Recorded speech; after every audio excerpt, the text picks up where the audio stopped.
Let's turn it around now. Let around. me ask you some questions about the 49ers because you're at the other end of the country, so we don't get to see the 49ers a whole lot. The one thing that we do know about the 49ers is, my Lord, the injuries. Holy moly. So you're looking at a team that went to the Super Bowl last year, and before the season even starts, it's one injury after the other. So how are they managing, I guess to say, to survive? They're 2-2 after 4 games, which is not horrible, and have the expectations kind of changed to where maybe there's a realization that it's going to be one of those years? Yeah, that's a great question, because I think most people, maybe other parts of the country, look at the Niners and say, well, it's a 13-3 team last year. They're dominant. They must have all this top-end talent, and they do to an extent. But I think what makes the Niners uniquely excellent is their depth, their ability to develop undrafted guys and late-round picks. Like every time someone gets hurt or they have a busted draft pick or a trade or a signing that doesn't live up to expectations, they have an undrafted guy who saves them. I mean, originally it was Matt Breida. He was the guy. And then Nick Mullins, up until last week, he's won 4 games for them as a backup. They have backup tight ends, backup linebackers, corners. So I think what makes the Niners is how well their position coaches develop guys. I mean, George Kittle was a 5th-round pick. I don't know if people remember that. So that's kind of been the Niners calling card. They've had a lot of busts. They drafted Solomon Thomas with the 3rd pick, and it hasn't hurt them at all because they have an endless supply of undrafted guys that like by the 2nd year in the league are ready to contribute. So I think that's what's going on right now. Speaking of injuries, the main guy in San Francisco, Jimmy G. You mentioned the depth at the position. We saw the depth kind of hurt the 49ers last week with Nick Mullins and CJ Beathard, who didn't exactly light it up. So what does Jimmy G bring to the offense that maybe the other 2 guys can't do? And would your expectation be that he'll play Sunday? Well, I think when Nick Mullins and CJ Beathard are on the field, well, Beathard came in against prevent defense at the end, but when Mullins is on the field, the defense is going to sell out to stop the run right away. So that's going to hurt the run game. I think when Jimmy comes back, defenses, the Dolphins are going to respect him more, as they should. They're going to back off a little bit, and you're going to see the Niners run game work a little bit better. So his job will just be easier. The passing game will be there. The play action game will be there. And I don't know if he's 100% healthy. I don't know how mobile he'll be, but I think Shanahan will make his job pretty easy. A lot of quick passes, and he'll just be much more confident. And what happened last week was Nick Mullins kind of crumbled on national television. It's like he wasn't quite ready for the stage. Jimmy's not going to do that. Jimmy crumbled in the 4th quarter of the Super Bowl. That's different, but I mean, it's mid-October. It's a big game for the Niners, but I think he'll give the entire team a boost of confidence, because I think if either of those backups go out there this week, the Niners will look like, well, who knows? All bets are off. So you mentioned the 4th quarter of the Super Bowl, which brings me to Kyle Shanahan and his offense. And don't want to take a shot, but outside of 4th quarters of Super Bowls when he has a lead, Kyle Shanahan's offense has been problematic for every opposing defense in the NFL. What makes it so difficult to defend? Well, if you look historically, like he's always got an offense that ranks top half of the league in yards. Like he's going to get a lot of yards.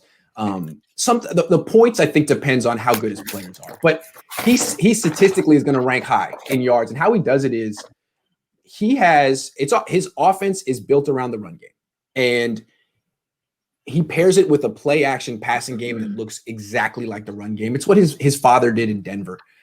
It's really hard to stop, especially in the 1st quarter, the first half, when the game is close and the defense has to honor both run and pass. You don't know. On 1st and 10, the run looks exactly like the play action pass, and you get linebackers biting. So it's tough. But then when you get into the 4th quarter of a game, usually the score, the time, the situation dictates what you have to do on offense. You're up and you have to run, or you're down and you have to pass. And so that advantage that Shanahan has, where you don't know what he's going to do, goes away. So it's like in the 2nd half of the Super Bowl, he's up big. You have to run. The defense knows it. They load up to stop it. And Shanahan's instinct is, I'm going to pass. I'm going to trick him. It's like, no, that's not what you do in the 2nd half with the lead. You just actually have to find a way to run it when they know you are going to. And that's why he's lost 2 Super Bowls, because he's still in the, I got to trick you. I got to do what you're not expecting. And he overthinks it. It's like he's one of the most creative coordinators in the league, but in terms of game management as a head coach, he might be one of the worst. Interesting. Yeah, he outsmarted himself a little bit in that Super Bowl, especially the one against the Patriots when he was with the Falcons. Hate to harp on injuries, but there was a huge one, and it's interesting. There's a Dolphin connection here because Nick Bosa obviously is the son of former Dolphin first-round pick John Bosa, brother of Joey as well. So when Nick Bosa gets hurt and gets lost for the season, just how devastating does that become for the pass rush, and who takes over as the main guy? I know you kind of weren't happy with Eric Armstead and the wide rushes that he takes to the quarterback. But so how goes the pass rush without Nick Bosa, and who's the guy to watch? Armstead. I mean, it's not just that they don't have Bosa, they don't have D Ford either. And those were their two big additions last year that made their defense go from being decent to dominant. And now, so those two are gone, and they've taken Armstead. Buckner's gone too. He was great. So they've taken Armstead, who was the number 4 threat and an interior rusher, and moved him to D end because that's their best option.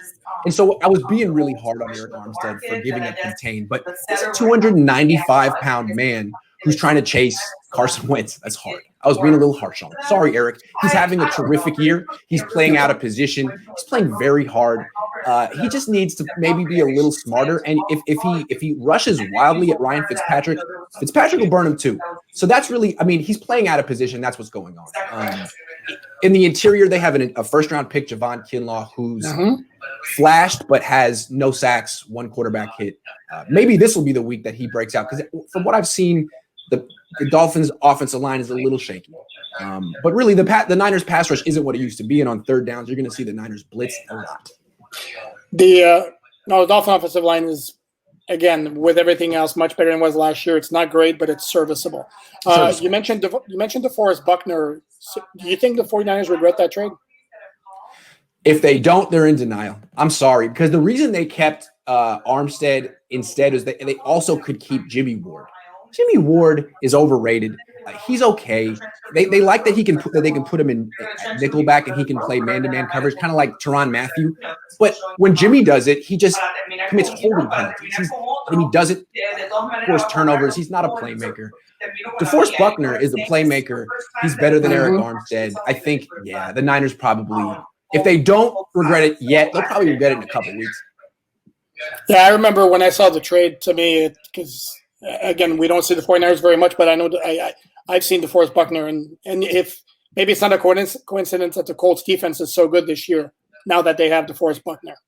No, it's no coincidence. I think what happened is the Niners got this new defensive line coach who Chris Kosarick. He was with the Dolphins for a second, and Kosarick comes to the Niners, and Buckner is already great.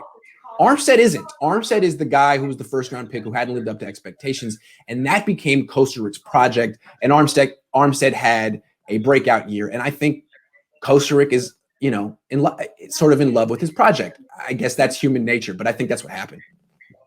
Okay. The last question I had for you, and you mentioned former Dolphins, and it involves a couple of former Dolphins because the 49ers roster includes 2 guys who were very high draft picks for the Dolphins, and that would be Deion Jordan and Jamar Taylor. Deion Jordan, don't need to remind Dolphin fans, was the 3rd overall pick in 2013. To say he busted out in Miami would be being very, very polite. Jamar Taylor was a 2nd-round pick. Ooh. Come to think of it, I think it was the same year as well, and also flamed out. No, he wasn't the same year. Anyway, whatever year it was, he also didn't pan out. Now they're winding up with the 49ers. How are they playing? What are their roles? What's the expectations for them moving forward? It's like they're saving the Niners right now. They're important on the Niners right now. Like the Niners had D Ford and they brought in Deion Jordan as kind of like a just in case. But D Ford seems like he was kind of nearing the end of the line. It's just injury after injury. Now he's got a neck/back thing. And the Niners needed a speed rusher because their best edge rusher is 295 pounds, Eric Armstead. So Deion Jordan actually has a role on the team and has made a couple plays. He had a sack against the Giants a couple weeks ago. Against the Eagles, he came in and didn't seem like he was in tune with the game plan. I mean, he made mistakes that cost the Niners a touchdown in the red zone. So he's athletic. He doesn't – I don't know how prepared he is, but they need him. And then Jamar Taylor, he'll be the starting nickelback this week because starter K'Wan Williams is on IR for 3 weeks with an ACL sprain. So I assume it's going to be Jamar Taylor unless the Niners have something up their sleeve. Taylor was the starting nickel all through training camp while K1 Williams was out with a calf strain. And the Niners play a lot of zone coverage. I mean, which means he'd be in the flat a lot. But if he's in man, he's going to get targeted. And last week he did have a sack blitzing the quarterback. So maybe the Niners will use him that way. Interesting. Yeah. All right. Well, I learned. I learned about the Dolphins. I hope I helped you with the Niners. This was a lot of fun. And when the Niners and Dolphins meet in the Super Bowl, we'll do it again. Yeah, in about 7 years. I'll have a lot more white hair by then. Yeah, me too. All right. This was great. Take care, Alan. You take care, Grant.